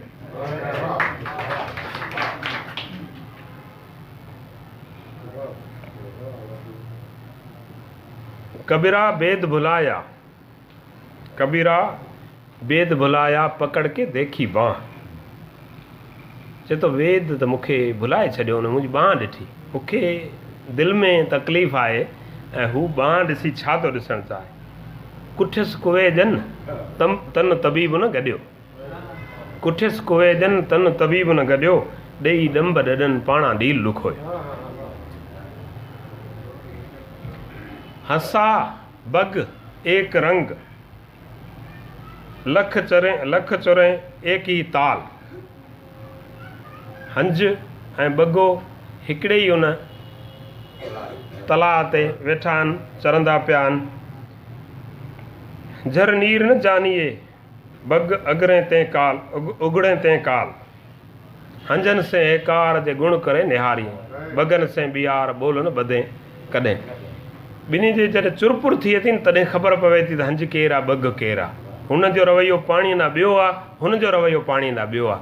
सो सॼी ॻाल्हि अची हुन रवैये जे ॻाल्हि ते बीहे थी। ऐं किताब पढ़ण जी असां ॻाल्हि कई, अखियुनि ॾिसण जी असां ॻाल्हि कई त कबीर भगत फरमाए थो त पोथी पढ़ पढ़ जग मुआ पंडित भया न कोई। हुन जे नज़र माण्हू डिक्लेयर थिया हूंदा त पंडित आहियूं, विद्वान आहियूं, ज्ञानी आहियूं। पोथी पढ़ पढ़ जग मुआ पंडित भया न कोई, 2.5 अक्षर प्रेम के जो पढ़े सो पंडित हो। जेको 2.5 अखर प्रेम हुन में लिखण में जीअं अचे थो, हुन में 2.5 अखर था थियनि पूरा प्रेम, त पूरा 3 अखर बि नथा थियनि। त हू चवे थो 2.5 अखर इश्क जा जेको पढ़े त उहो ई सही पंडित आहे, ॿियो माण्हू पंडित न आहे। जेको आख़िरी इंसान जो उत्तम इल्मु आहे उहो जेसि ताईं नथो अचे तेसि ताईं माण्हू उन ते नथो पहुचे। भिटाई साईं फरमाए थो त को थो कागर कोरिए वेठो विञाई मस। ॾोर त्याई ॾस ज्याई अखर जुड़िया। या रूमी साईं जीअं फरमायो आहे त सदवरक को सद किताबो सदवरक दरनार कोन। इहा ॻाल्हि ईअं न आहे त उन्हनि बिना पढ़ण जी इहा कई हुजे, उन्हनि सवें हज़ारे किताब पढ़ी पोइ कई आहे। किताब पढ़ण खां अॻु इहा ॻाल्हि करणु बेवकूफ़ी आहे, चरियाई आहे, कम इल्मी ऐं जहालत आहे। पर जेको हज़ारे किताब पढ़ी ऐं सम्झी उन खां पोइ ॻाल्हि करे त उनजी ॻाल्हि में को वज़न आहे।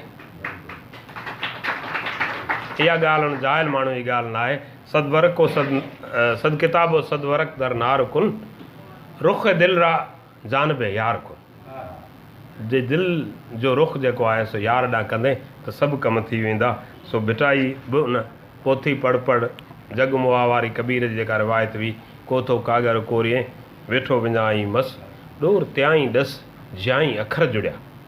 हाणे इहो हुननि ॿिन्ही तसवरनि खां मथां तसवर, छाकाणि त ॿई जिते अची बीह रहनि था उहा हिकिड़ी हद आहे, हीअ हद उनखां अॻिते वञे थी। ॾोर त्याई ॾस ज्याई अखर जुड़िया।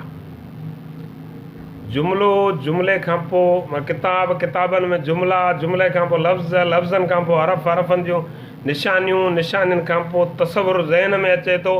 उन ज़हन खां बि उहो हंधि जितां खां तसवुरु निकिरे थो उन हंधि ते फोकस कर न त तोखे सभु किताब सम्झ में अची वेंदी।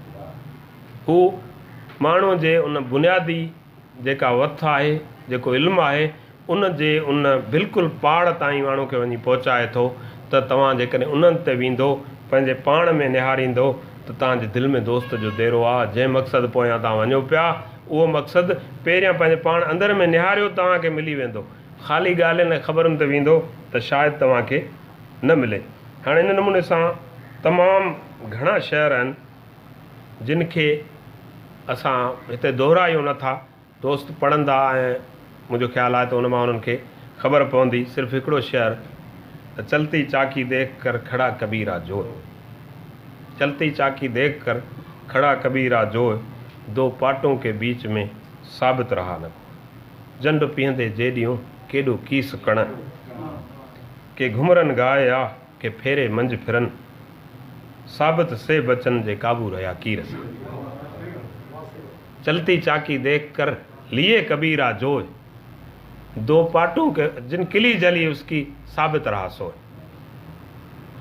त हाणे इहे सभु उहे ॻाल्हियूं हुयूं जेके ॻाल्हियूं इंसान खे उन जोहर ॾांहुं वठी वञनि थियूं जेको हुन सां गॾु आहे। ऐं हू उन जोहर खे ईअं उन हरण वांगुरु ॿाहिरि ॻोल्हे थो जंहिं हरण जे दुन में खथूरी पई हूंदी आहे। हुनखे हर हंधि तां ख़ुशबू ईंदी आहे त हिते खथूरी आहे, हू कॾहिं पंहिंजे दुन ॾांहुं न वेंदो आहे। तंहिंजे करे त भिटाई चयो त वञे छो वणकार हिते न ॻोल्ही हो त असांजो इल्मु, ॻाल्हियूं, शाइरनि जी आहे एॾी वॾी ॾात, उहा बि इहा ई ॻाल्हि ॿुधाए थी त माण्हू अॻिते वधण जो कीअं सोचे थो ऐं उन मां ॻाल्हियूं कीअं खणे थो। माण्हू पंहिंजो पाण खे या उन ज्ञानी थियण उन जे में पवण जी ज़रूरत न आहे। माण्हू सॼी उमिरि सिखंदड़ रहंदो। दुनिया अज़ल खां शुरू थी आहे, अबद ताईं हलंदी। अज़ल जो मतिलबु आहे जंहिंजी का बि शुरूआति कान्हे, अबद जो ई मतिलबु आहे जंहिंजी का बि पछाड़ी कोन्हे। जेका शइ सॼी लामहदूद आहे, लोचां थी लाहद में हादी लाहनद, उनखे जेकॾहिं असांखे ॻोल्हणो आहे त दुनिया सॼी जे में जे छा पियो थिए उन सॼे खे नज़र में रखंदे असां पंहिंजे दिलि खे हंडाईंदासीं, पंहिंजे इल्म खे, पंहिंजे उन फ़िक्र खे, पंहिंजी ॻाल्हि ॿोल खे।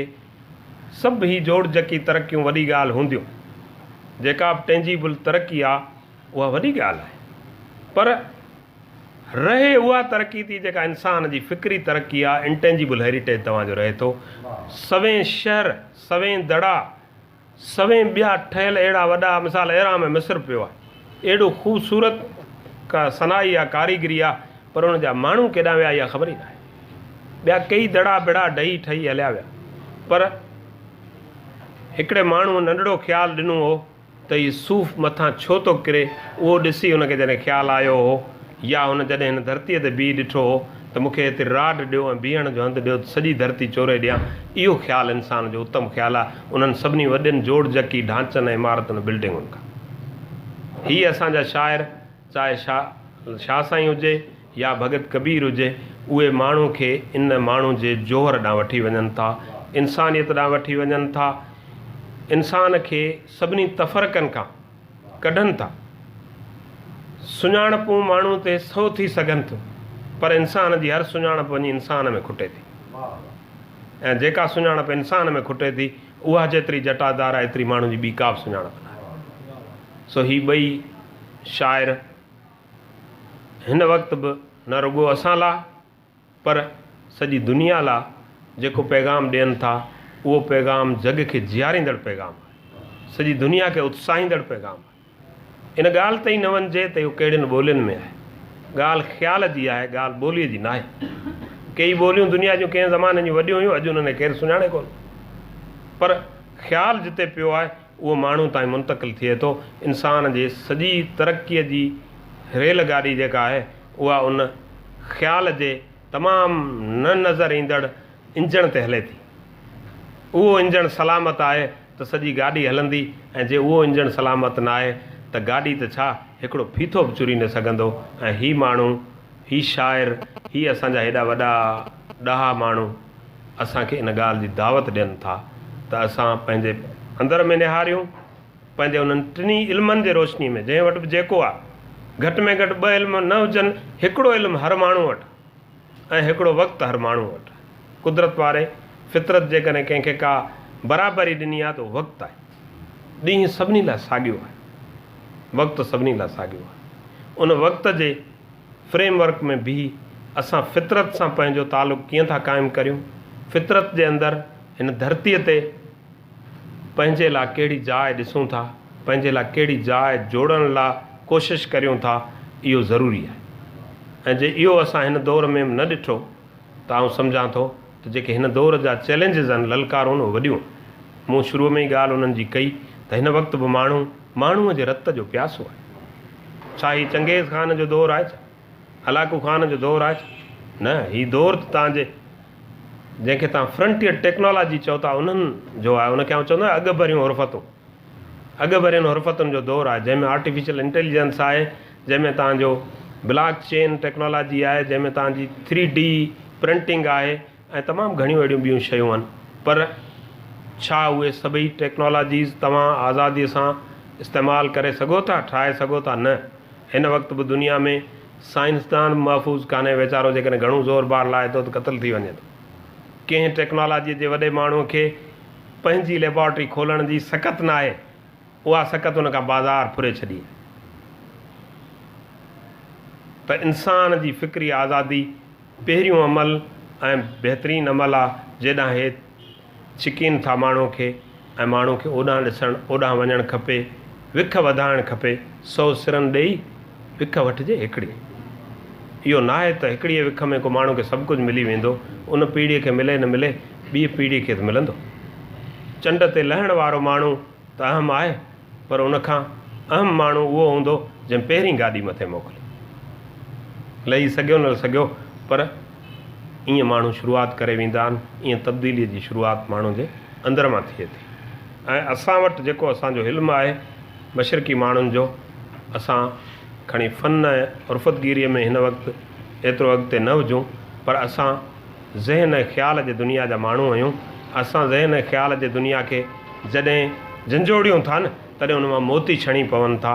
ऐं भिटाई जहिड़ो शाइर ऐं कबीर भगत जहिड़ो शाइर जॾहिं पंहिंजे लफ़्ज़नि सां माण्हुनि खे मोहिनि था, छिकीनि था, त नंढे खंड जी लखें माण्हुनि जी आवाम उन में पंहिंजे लाइ पंहिंजे लाइ वॾी हिकिड़ी राहत महसूसु करे थी। ऐं उहा राहत जेका हिननि खे अॻिते वठी हलंदी ऐं अॻिते इंशा अल्लाह ताला इंतिहाई रोशन मुस्तक़बिल ॾेखारींदी। ईंदड़ वक़्तु तमामु सुठो आहे ऐं सुठो थींदो। ऐं हिन क़ौम जा नौजवान उहे एतिरो वधीक सुठा आहिनि ऐं हिन सुठे दौर में जीअनि था, इन टेक्नोलॉजीअ खे ॾिसनि था ऐं उन्हनि जे ज़हन में उहे सभु सुवाल उभरनि था। मूंखां नौजवान पुछंदा रहंदा आहिनि। ऐं सम्झां थो त असांखे पंहिंजे उन जेको फ़िक्री वरिसो आहे, जेको असां वटि आहे, हिसाब जॾहिं कबो आहे न, त जेका मिलियल रक़म हूंदी आहे उहा पहिरीं रखबी आहे। पराई रक़म या अणॾिठल रक़म जा असीं वाली वारस ई कोन थींदा आहियूं। असां वटि मिलियल रक़म इहा ई आहे। ऐं इहा मिलियल रक़म लिखी जॾहिं असां दुनिया जो हिसाबु करण जी कोशिशि कंदासूं त इंशा ताला उहो ॾींहुं परे न आहे जो असांजो जवाबु सभिनी खां वधीक सही हूंदो। तव्हां सभिनी जी महिरबानी, हिन अदबी संगत जी महिरबानी जंहिं मूंखे मदू कयो ऐं साईं अलावराय भेण ॿियनि सभिनी दोस्तनि जी जेके आया हिन महफ़िल खे उन्हनि मान बख़्शियो। तव्हां सभिनी जी महिरबानी। अवां ॿुधी रहिया हुआ नूर अहमद जंजी जो लेक्चर। इन ते इहा सोच वीचार जो वक़्तु पंहिंजी पुॼाणी ते पहुचे थो। पंहिंजे मेज़बान हबीब लगारी खे ॾींदा इजाज़त, वरी मिलंदासूं। अलाह निगहबान।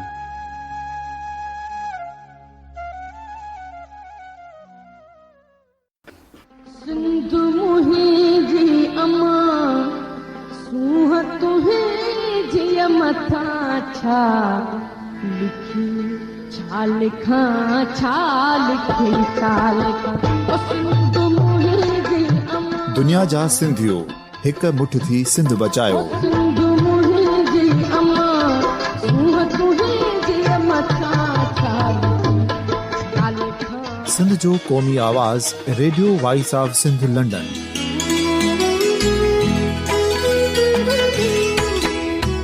Radio voice of Sindh London पंहिंजी नशरियात में सिंध जी सियासत, समाज, इक़्तिसादियात, तारीख़, क़ौमी उमंगुनि ऐं इख़्लाक़ियात मुतलिक़ सिंध जी हक़ीक़ी तर्जुमानी कंदे प्रोग्रामनि खे असराइतो बणाइण लाइ सिंध जे घण घुरनि ऐं धरतीअ सां प्यार कंदड़ अदीबनि, दानिश्वरनि, सहाफ़ियुनि, उस्तादनि, वकीलनि ऐं हर तबिके जे मानवारनि सजणनि खे सिंध में शऊरी इनकलाब लाइ सहकार जो सॾु ॾियूं था।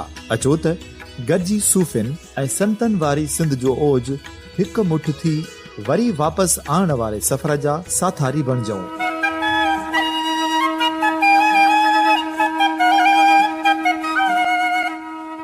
हिकु नए सुबुह जी शुरूआत जो पड़ाॾो घर घर, ॻोठ ॻोठ ऐं शहर शहर ताईं पहुचायो।